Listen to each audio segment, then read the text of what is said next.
everybody else is showing you It's a mirror. some version of you. And I think we spoke about this when we had our coffee, right? It's like the old you, it's a version of something that's going on in your mind that's presenting itself physically to trip you up. There was a bit of denial there. So when I went to the hospital, and the pictures are in the book, and they said to me, yes, you are experiencing a facial paralysis. It is a stroke.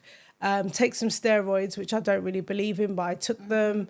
And hopefully it should be gone within 9 months. So yeah, that was what I would say. Claire, self-love, back yourself, no limits. Don't put yourself in a box, because the future you is going to be so unboxable. People are going to get tired trying to understand who you are. Let them be tired. Just do your life. Do what you're here to do.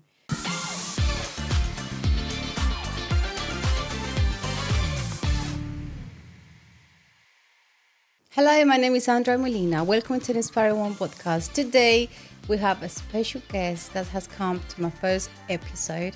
I'm very grateful to have her here with me, and I'm so happy to present you Dr. Clare. She's with us today. Hello, how are you, Claire? I'm really well. Thank you so much. How was the journey? How was the journey? It was good. It's good. It's lovely to do a podcast in London. So thanks for having me. Oh, thank you. I really appreciate it. It's my first time. You know, my first episode. Oh my gosh. 1 in a million. And then, thank you so much. So I read the book. I mean, she already has a book. She doesn't have just one book. She has some films. That's true. Yeah, I'll leave it to you. What else have you done?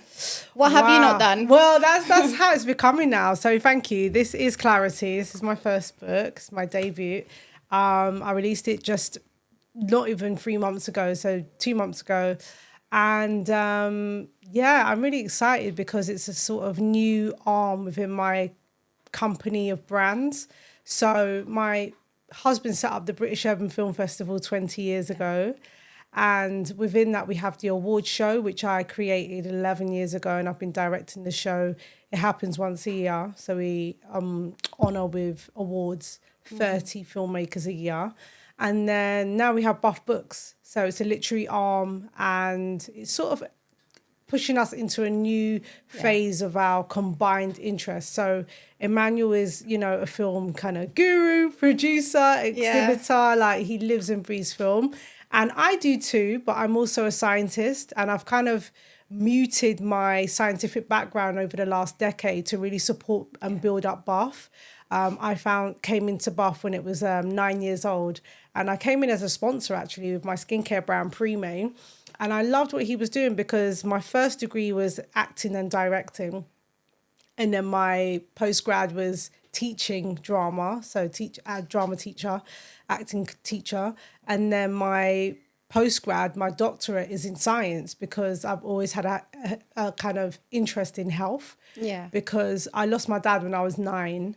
And that kind of changed the trajectory of my life. Yeah. So that was 1994. I'm one of 5 children. I was born and raised in Islington, North London, to immigrant parents. They came over here from the Biafran War in Nigeria. And like most of us, they came from quite affluent backgrounds, but suddenly they were living in the UK, London. It's a very hostile environment. Different language, different climate, different weather, different food. And so my dad's health began to deteriorate quite quickly. So he developed diabetes over here and then died of a diabetic coma in 94 when I was 9. So I think for me, I was very aware of how important health is. The fact that you could become very unhealthy in your environment and the way you eat. Those relationships. And my mum had quite a tumultuous relationships. Wow. So I think that is almost like the genesis of Clarity, that when you get clear on what I call the life quadrant, which is like the 4 areas of your life, you have that balance, you have that clarity, it stabilizes you, and then you can literally flourish and do anything. But what I found growing up as a young child all the way now to my adulthood is that if any one of those areas there's trouble there or a bit of chaos, it kind of really seeps out into the rest of your life. And therefore you're finding yourself being unwell, maybe you're struggling financially, maybe you're having quite fraught and difficult relationships with people. And obviously the main one is with yourself, right? Maybe there's a physical psychosis or a mental, or there's an issue. And I think that's what really drove me to write the book. Yeah, that's amazing. So I've been reading the book, of course. It's so interesting. Some of the pages that I read is like reading a poem. It just goes so with the flow. Oh, nice. But also I read a bit about that you started writing the book because your both iPhones, one got stolen. Oh my God. And the other one got broken. So that's when you said, okay, I just answered the call. Like, God was trying to talk to me, like maybe a year before that. I had trouble with my knee and I was like 34 and I was like, come on, babe. You was an athlete in your childhood. Like you generally like an active person. Why is your knee seizing up every minute? And then suddenly I had this issue with my gums, but I was going through postpartum. So I know with postpartum, like I had hair shedding. I lost quite a lot of my hair. I had gums and teeth issues. My teeth actually started moving around in my mouth. So I had to have that reset. And then, so physically, women, as a mother yourself, we go through so much and it's unpredictable for every pregnancy and for every woman. And because I had my first baby at the age of 33, I gave birth. I was considered an older mom in the UK. So they were like, you're a mature mom. This is going to happen. This is not going to happen. You need to take extra care. I was like... Babe, please, like in Africa, women are having children in their 50s, like let's calm down. So I took their advice, but I just didn't get as much rest as I needed because I was actually at the time in the throes of the theatrical release of my first film, No Shade. And so I wasn't expecting it to be so successful in a way. So I was flown over to Brazil. I went to the Netherlands. We took it to the United States. It had a theatrical release in the UK. So instead of resting like most normal mums would do, being extraordinary because I've got this artistic, budding, creative career, I just didn't factor in enough rest time, enough nutrition. And I know that because I'm a health expert, right? But when it comes to yourself, I think sometimes we can be quite mean to ourselves. We can be quite rough with ourselves and not give ourselves what we need, but we can advocate for others. And so I felt it. And so basically I woke up on my daughter's birthday, Lavender's first birthday. So that's February the 1st, 2020, a month literally before the pandemic was even a thing. And I was in a church full of 200 guests and this side of my face was completely dropped. So I was experiencing Bell's palsy, which is facial paralysis. And I didn't know it. I thought it was literally like, again, because I had the gingivitis, I thought it was a tooth issue. So I went to a private dentist to get an appointment because if you wait on the NHS, you don't always get seen immediately. And they were like, go straight to A&E. This is not a tooth issue. You're having a stroke. And I was like, again, I'm like, I'm 34 now. What do you mean a stroke? Like, this is insane. I'm not an ill person. Like, what's happening? I'm a fit mum. Right, exactly. Like, I'm healthy. I'm this. I'm that. I don't get it. So there was a bit of denial there. So when I went to the hospital, and the pictures are in the book, and they said to me, yes, you are experiencing a facial paralysis. It is a stroke. Take some steroids, which I don't really believe in, but I took them. And hopefully it should be gone within 9 months. I was like... I read that bit. Whoa, like 9 months. So I'm not going to be able to like eat and drink because like my drink was falling out of my mouth. I couldn't really like swallow anything because my face was completely dropped. My eye was like constantly crying, like the tears were rolling down because you haven't got your water duct in the right place. And I just thought to myself, I don't want to live like this. This is not my song. This is not my story. I don't want it. So what do I need to do? And I think it's that fight or flight that I've learned from childhood. It's like, babe, either you're going to sink and become this new version of yourself, or you're going to rise to the occasion and battle and fight the war. And the war is against yourself, right? You need to change. And that was literally like the transitional moment in my life that forced me to stop. Then the world stopped with clarity, with the COVID. And I think that was the sort of me taking that time to get some therapy, to start jotting out the sort of framework of clarity. And then I was pregnant with my second baby that summer, so I was 35.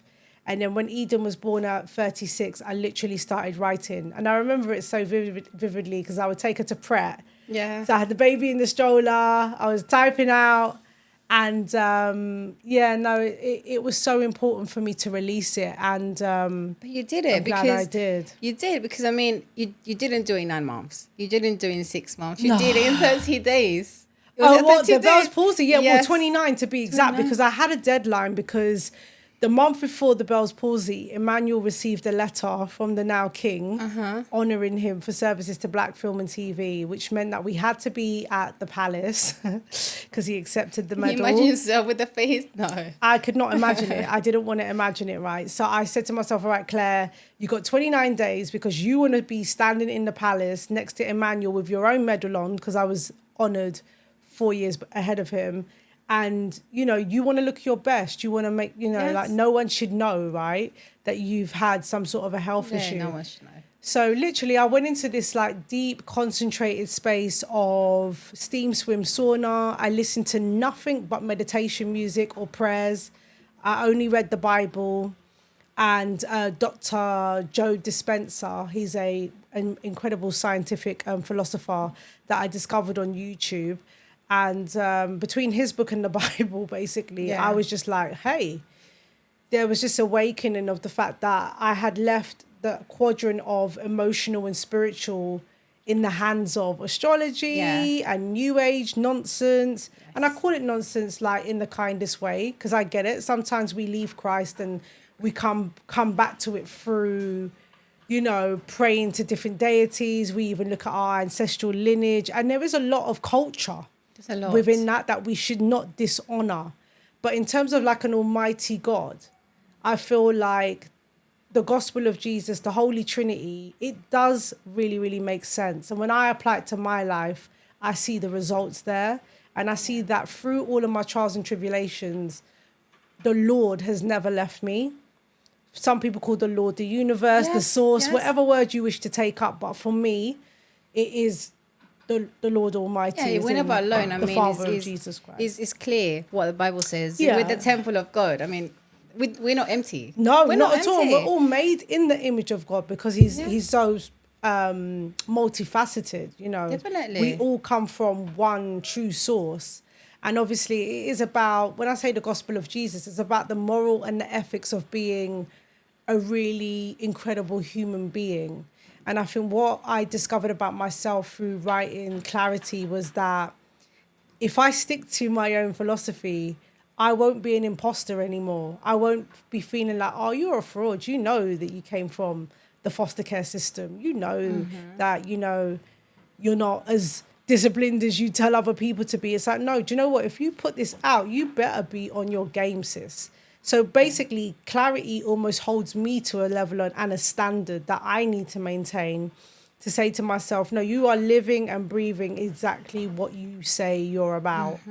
And there isn't any days off, because actually days off are quite expensive. You know, like that could be the day where you miss out on a business deal. That could be, you know, the day where you don't rest and now suddenly you're out of shape or out of whack mentally to be able to reach your next big goal. Or, you know, you're fussing and fighting with your partner or your children and now you're creating negative, you know, energy in your home. So I think, like I say, it kind of holds me to a certain standard. And I feel like for the people that have been reading it so far, they've been saying like, if I have a bad day or if I'm unsure about my next step, I've actually been applying your philosophy and it makes it really clear for me.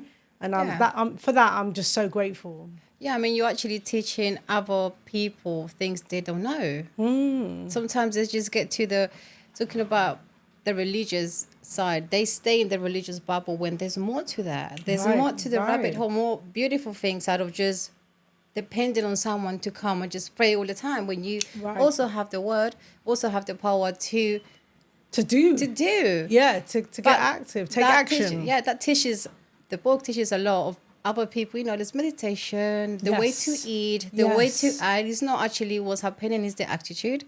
So it's really amazing. So going further to just not a book, you also do, I mean, a specialist in dermatology, skincare. You've also been honoured by the Queen. I know, the late Queen. I know. Yeah. So, I mean, I started pre-May. Again, it's like, if you really just strip me away, you just see somebody who really cares about the human condition.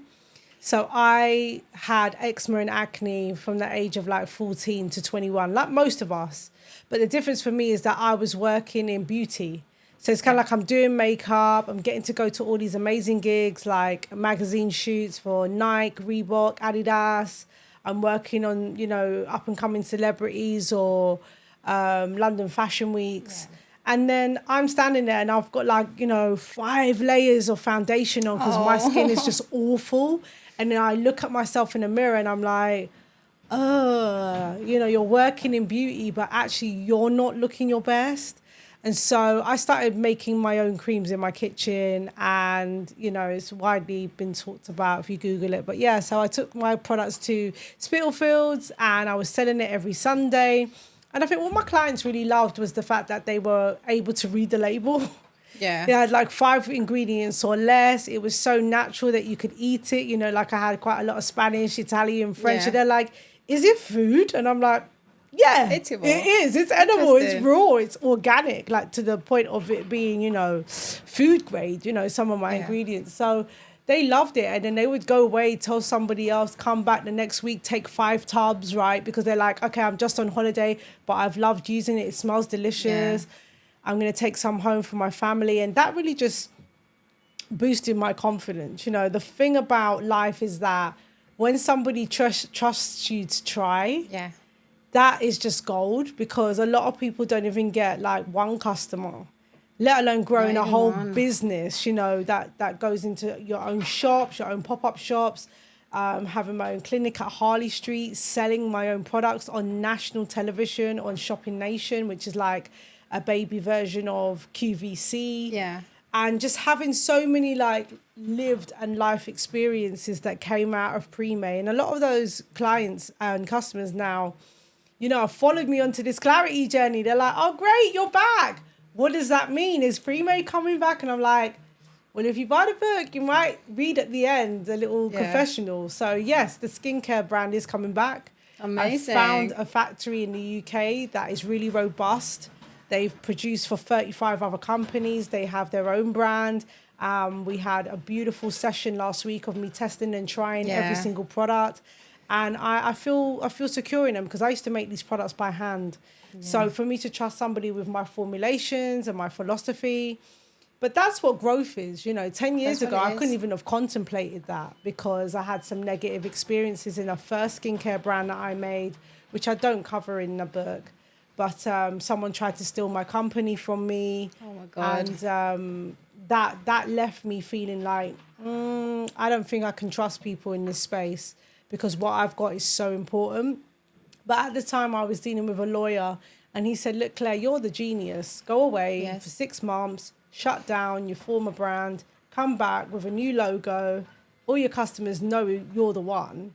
Yeah. They'll come back to you and just don't look back. But whatever you do, don't fight because you're going to waste money on that person. And I was like, That's so true. Like, let it go. And that's exactly what I did. And that person is not even living in this country anymore, couldn't even survive financially to remain in the UK. And you just think, well, karma doesn't forget an address, man. What you give is what you get. That's it. All the time. What you give is what you get. And 100%. Also, you can give, but it depends on what kind of heart you do it with. Oof, if you just give to someone, but you inside just depending to get something back. Right. It's not going to work. It's not going to work. It's not going to work. No, it's so true. And I think I even say that because I know in Clarity there's some moments there where I'm talking about, that level of reciprocity where like what you say, what you give is what you get. Mm-hmm. And it's super true. If you give something like on a 50-50 level, why do you expect to get 100% back? Yeah. It's like when you're in love with somebody, if you only give them 50% of you, then why should they give you 100%? Yeah. If you only invest like a small amount of time in your business, how do you expect it to grow?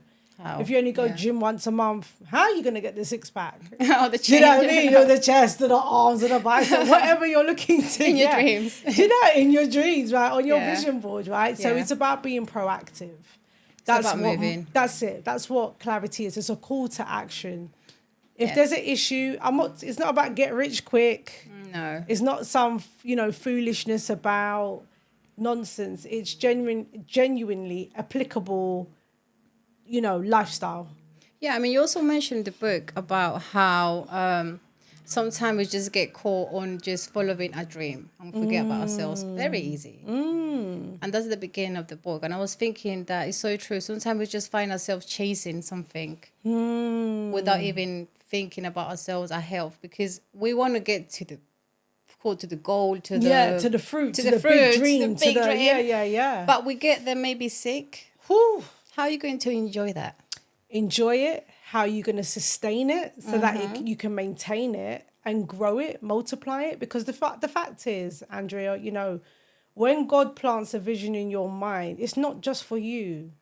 You know, there's a famous parable in the Bible where God gives 3 people. He gives one of them a talent of gold, and then 5, and then 10. The one with 10 multiplied it and came back with 20. The one with 5 came back with 10. The one with 1 buried it.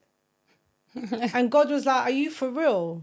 Punishment straight. Like, you're not even in the game, because that's a poor man's mentality. Like, I've only got 1, so I'm just going to park it. But it's like, but that 1 could have become 20. Yeah. You know, sometimes your little mustard seed of an idea, like this podcast, like you said, you know, 1 in a million. 1 in a million. You could interview 1 million women. Why not? There's Why a not? million women, or probably 1 billion women that are worthy.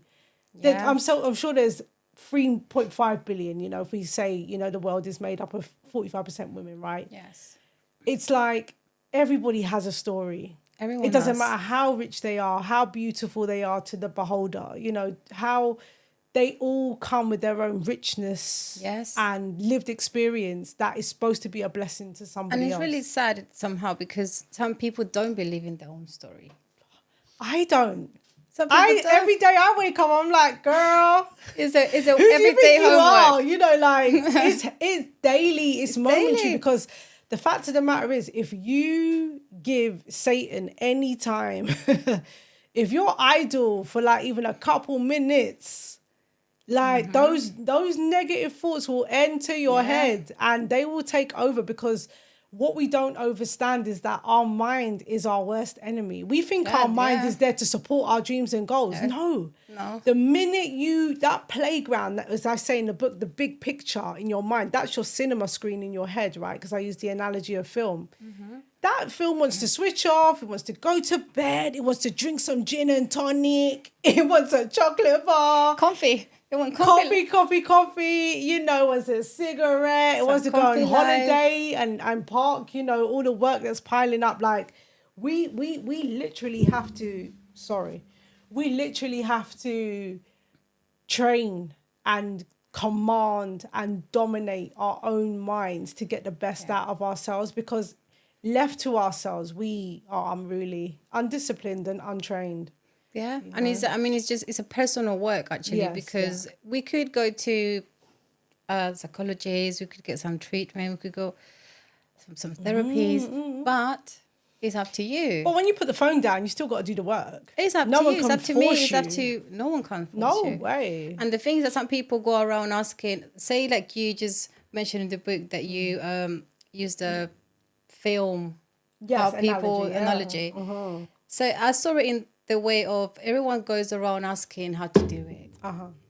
And I was thinking, our life, I'm my own history. I'm the one who writing my story. Why should I go and ask someone else the way I should do it? Everyone has a color. Everyone can paint their life their own color. But then we go asking people how to do it, painting our life their colors. Wow. Not our own color. That is so real. So that when I read that, I was like, yeah, it makes sense both too. You know, that's how it is sometimes. We're just expecting to people to color our life when it's in our hands. You're absolutely right. I mean, it's such a beautiful way to put it, because it's like, you know, I discuss how, we are looking for that level of validation. And we are looking to other people that don't have the same calling as us. They don't have the same heart or spirit as us. They don't have the same background. They don't have the same drive, ambition, motivation, whatever word you want to put, even like compassion or passion for what it is that you're trying to push. So it would be natural for them to laugh, poo-poo it, ignore it, think it's nonsense, not be supportive. Because actually they have probably got a finite amount of energy for what they want to do in their lives. And if they are or are not doing it, how much do you think they really have left over for you? It's really for you to set your sail every day for yourself. Yeah. And then naturally you will pull in, attract the help, the support, the souls, the people that God has commanded to you to grow that vision. Because like I was saying, it's like I've come full circle. Nothing that we're creating is just for us. You're not just sitting on this podcast talking to yourself about whatever you think is great. Yeah, hi, good morning. This is Andrea, and I just want to talk about blah, blah, blah. Yeah, this is about me. It's for me. Bye. I don't care who listens. You're inviting guests on, right? So it's a learning experience, and we're both learning from each other, and we're both sharing a discourse that hopefully someone somewhere in the world will listen to and go, do you know what? That was a really great conversation, actually. It helped me to think about this or to learn that or to feel a certain way. And that is the work. Yeah, that's the work. I mean, every single job has a service. Even if you work in a coffee shop, even if it comes to a service. Yes. So why not do it the way of to getting someone else, to inspire other women? Because there's too many women out there still thinking, what am I going to do? There's nothing. They don't even have a dream, which is a bit sad. I was one of them, actually. I was like, what shall I do? I did so many things, but I just wasn't sure what I was called for. Sure. And that's real. Yeah. And that's everyone goes through the same, Yeah. There's so many women out there. I would just like to ask you a question. Yes.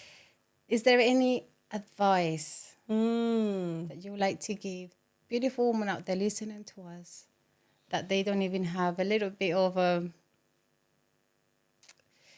dreams or any ambitions because they're already mom, they already made their journey, they already got married, they already did the career or whatever. Some haven't. Yeah. Everyone's in different stages of their life and ages. And I would say a few mantras that have kind of helped me along my journey is that I would just say the thing that you would do even if you had all the money in the world or no money is probably the thing that you must do, because you care about it so much that if you had all the money, you would pour so much more resources into it, but you do it ahead of time because you just can't not do it. Whatever that thing is, that's what you're supposed to focus on. Yes, it will be hard. Yes, no one cares. no one thinks the main one. That you're great. Okay. And maybe you're not. And that is real. You're still learning and growing, right? Even at 45 or 50 or whatever. So I think get all of that, trying to be liked and validated, out of the way and just do the thing that you're called to do and be consistent. Don't set up anything that you can't even see happening in 5 years' time. Yeah. There's a reason why a lot of people don't get business loans and support. It's because it's not always about race or colour, even though we know those play into those unconscious biases. What it comes down to is, how much have you failed? I want to hear the pain. I want to hear that your first business failed. You blew £50,000 or $1 million, so that we know that you are not going to do that this time. Whereas if you stay in that startup energy, don't want to take too many chances, don't want to get started because you're waiting for perfect conditions. Nobody can invest in that. Nobody can get behind that. You're constantly just like popping up with new ideas, but you've got no traction, no solid, foundation for how you navigate tricky waters. Because the thing is, and I know I speak quite a lot in biblically, but it's just my natural vernacular. But it's like, as soon as God plants that seed into your head, Satan gets an alert on his phone like, whoa, new idea, gotta mash that up. Right, what's your weakness? They know. She needs love. Okay, let's mash up the relationship. Let's do something to create some chaos there, because then she can't focus on her passion or her dream, right? Ooh, she loves food. Let's make sure we surround her with environments where she can't resist. That's how it works. That you immediately are met with opposition. Yeah. And what is the alchemy of that is breaking through those, glass ceilings or your own self. And on the other side of that is the pot of gold, if you can hold on. Yeah, definitely. Stand. All those backs and, there's backs and downs, there's the peaks, the valleys, the drops. Yeah. I think they're all a lesson. I mean, they're teachers, but some people, they just see it as People don't want the valleys. No, they just just want the I peaks. just failed and I just give up. That's right. But that's when you should just see why didn't work. Right. Why did it work? It didn't work because you did this or you didn't do that. But that's not to judge yourself, because sometimes we just judge ourselves. Oh, you could have done better. You're this, you're that, you're... In my literal, like, the first week of Clarity, my copy editor, and it's not his fault, it was just the way the files were labeled within the Google Drive, but he actually uploaded and published an earlier version. So there was some typos, and there was the lower I and the lower T, and I was like... And a few people have already started buying it, right? And they were like, do you know what, Claire? I was literally in my room. It was a cold, April morning, and I was sweating like I'd run a marathon. I just felt like, well, look, you've given Satan the chance to just mash me up. I'm going to be laughed out of town now. Everybody wants you to fail. Everybody's like, oh, you're doing a book now. What is this about? Ha, ha, ha, ha, ha. And it's like... And I met someone in Cannes who had bought the book, and she said to me, no, I saw the typos, it's okay. I care about you. I'm happy for you. I will overlook anything for anyone that is even doing it. And I thought, you know what? Your audience, if they truly ride with you, they're so forgiving. They are so forgiving. Yeah. Forgive yourself. Made a boo-boo. We got the right version up, within 5 days. 5 days. Keep it pushing. Yep, move on. Yeah, move on. But don't stop because you made a typo, for God's sakes. Yes, yeah. Because that would have been people being like, see, that's why you shouldn't have published it in the first place. Because we're so rough with ourselves. I keep saying that. The ego comes out. Yeah, you're not good at this. You're not good enough. You was never good enough. You shouldn't even have bothered to try. Why did you think?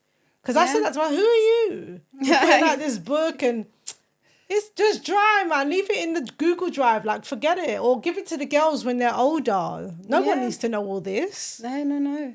But to get to think that way, it takes a process. It has been a process. It's to accept, to be grateful and just learn the lesson and let it go. A better thing will come. It's not easy to accept that. It's not. And even once you're there, and I think I talk about this later in the book, is that you're still going to have wobbly days. You're still going to have days when you don't fully believe. And I think I describe it as the DVDs. The DVDs. The distractions and variable delusions. Oh my God. Well, basically, you go back, we're not living all the time in 4K, are we? We want to go back to that familiar setting in the 80s and the 90s and what your mum did and how they lived and... that comfort blanket of pain and poverty and pressure, because you knew how to survive, and sometimes we just want to survive. And then we were like, oh, I'm in these shiny environments and I feel out of place and I'm not the rich with those other women and I don't talk their language and and you feel like out of your depth. Yes. And I think... when you're out of your depth, that's when you put the strongest armbands on, your best swimsuit, and say, get back in there. Yeah. It's like being in the ring. My family loves boxing. So I always liken things again to boxing, knock them out, man. Mm-hmm. Get back in there. Spray your water. On your and just keep knocking until someone falls down. Yeah. It's you or them. And the them is you. Is the old you. You get it? Yeah. It's never about anybody else, because really everybody else is showing you... It's a mirror. ...some version of you. Mm-hmm. And I think we spoke about this when we had our coffee, right? It's the old you, it's a version of something that's going on in your mind that's presenting itself physically to trip you up. That's how life speaks to you. You talk about God. God could be the creator, the universe. It's everywhere. Right. I think those are the things always, all the time, talking to us, who you hang around with, how do you act, what it is. And if you don't learn how to see yourself, then we'll never learn. No. Because we just want to be better than people, but we don't look at ourselves. No. Look inside. It's come from inside to outside. That's right. That's how it should be. There's another question that I would like to ask. It's really interesting. I think I used to ask myself, I was like, what do I answer to this? Okay. So this lovely question is, if you had the power to go back and speak to the Little Claire, Yeah. what would you tell that beautiful little girl? Oh my God. Yeah, it's something that I've really sort of, again, it's been asked to me a few times on this podcasting interview journey. And I guess I've got so much that I'd love to say to her, but the biggest one would definitely be that you are loved. You're fantastic. It's all the things that I actually tell my own two daughters every single day because they need to know. You know, they go into a school where most of the girls have straight hair or, you know, even mommy puts on her hair extensions, right? Because I like to have color in my hair. So instead of dyeing my own hair, I do wear hair extensions. And I'm just talking to my hairstylist about doing, you know, afro tapes so that I can tape in the extensions and still have my own afro hair. And it's like, love yourself because you are the only person that really, really matters to you. Even your mom, your dad, your family around you, we all love you in varying degrees, depending on how much we love ourselves in that day, in that moment. Yeah. But you are for you. You live with yourself. You know your intimate thoughts, your innermost thoughts and fears and desires. So self-love is so important. And I would say, don't conform. You know, like it's becoming apparent now, even the people in the buff world are like, oh, I didn't know you had this like doctor and medical side to you. Oh, we only know you as like a majorly like successful TV director and film director, but what is all that? And I'm like, yeah, it's been there. I've been doing the two side by side. Why not? But I stifled one to do the other. And I actually was in the throes of like having a separate Dr. Clare handle. So like Claire was the filmmaker and Emmanuel was like, forget that, man. Child, we ain't got time to upkeep two handles. Just have you are who you are, because you're even more than that. You know, you're a mother, you're a wife, and you know I've deliberately as of a year and a half ago stopped sharing pictures of the children from this age up. From school age up. So you probably might notice that I don't have in my bio wife, mother, if you know that. And it's up to my children when they're older if they want to be photographed and filmed for TV and stuff like that or on social media. But I think now that they're a bit older, 4 and 6, and they're at school, I'm just like, let them be free. I don't want them being conscious of like how to pose for their picture and seeing them self-filtered or any nonsense like that. Yeah. So yeah, that was what I would say. Claire, self-love, back yourself. No limits. Don't put yourself in a box because the future you is going to be so unboxable. People are going to get tired trying to understand who you are. Let them be tired. Yeah. Just do your life. Do what you're here to do. And from early, I would have insisted on a lot more boundaries.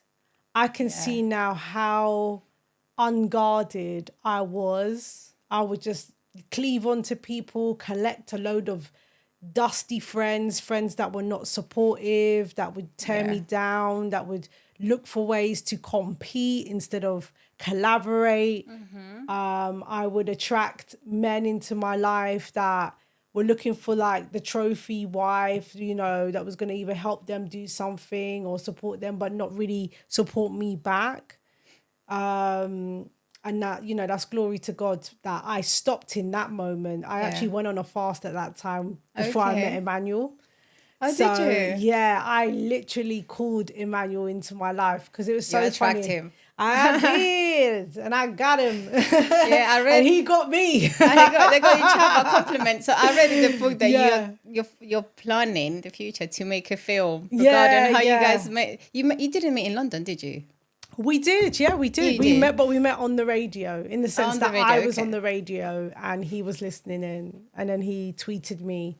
Oh. And then, and it's so funny. I didn't put a name in the book because I don't like to just like glory hunt on people unless I've directly worked with them. But I was at an event that was being run by Michaela Cole. She's the writer of I May Destroy You and Chewing Gum. Anyway, I met her, beautiful young girl. I say young girl, she's a big woman now. She's in her 30s, but she's a beautiful young black sister from the, you know, industry. And we told her our story over dinner. She was like, that's a movie. Oh. Like, all day long, like, that's the film that I want to see. And I was like, do you know what? As Mrs. Thanks. Yeah. I will do that film still. I will do it. And so that might come in the next decade. Yeah, we've got a lot of work to do. We're just getting started. And we got loads more things to talk about. This is just the beginning. Whoa. There could be more subjects in the future. Yeah, 100%. So for now, I would just like to thank you so much for coming to the Inspire Woman podcast. Thank you so much. Where can we find you? Sure. So I've got 2 specific websites that I want you to focus on. So it's www.buffbooks.shop, and that's the same on Instagram, buffbooks.shop, BUFF shop, buffbooks.shop, and then drclareao.com. That's where I'll be most active. I am setting up my own film festival called the Wellness Film Festival as well. So if you're into wellness-inspired films, shorts, documentaries, commercials, adverts, then that's a good one to check out. That'll be coming to us. It's open for subs now, but we'll be there from early spring next year. And that's pretty much it. What about the clinic? Yeah, so that's Dr. Clare AO. So I've got a virtual clinic, but obviously if you want to see me in person, it's a bit more expensive for me to open up my clinic at Harley Street. But I'm there. I am there. You know, every week I have a couple of hours where I see a couple of clients.